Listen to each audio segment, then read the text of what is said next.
ఎంత అడ్డగోలుగా డబ్బులు ఖర్చు పెట్టేశారు, దోచేశారంటే పంచాయతీరాజ్ లెక్కలు చూస్తూ ఉంటే గుండె చెరువైపోతాం. 200 కోట్లు కనీసం పే చేయలేని పరిస్థితుల్లో ఒక 40 కోట్లు పే చేస్తే చాలా పెద్ద ప్రాజెక్టులు అయిపోతాయి. ఒకవైపు ఏమో ఋషికొండ లాంటి ప్యాలెస్కేమో 600 కోట్లు ఖర్చు పెడతారు. అది వాళ్ళ కోసం కట్టుకున్నారా గెస్ట్ హౌస్లకి, అది వాళ్ళ కథ అది. కానీ ఎప్పుడు ఏది ఖర్చు పెట్టాలి, ఎంత ఖర్చు పెట్టాలి అనే విఘ్నత లేదో వీళ్ళందరికీ అనిపించింది.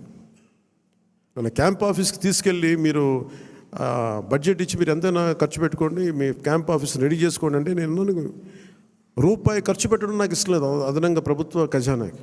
అది ప్రజల సొమ్ముని మనకి అకారణంగా దాన్ని ఖర్చు పెట్టేయడం కానీ దాన్ని దుర్వినియోగం చేయడం నాకు నచ్చక. అసలు ఏం వద్దు, ఉన్న ఫర్నిచర్ అలాగే ఉంచి ఏం చేయొద్దు. దాన్ని అవసరమైతే నేను చెప్తానులేండి, చెప్తాను. Most of the time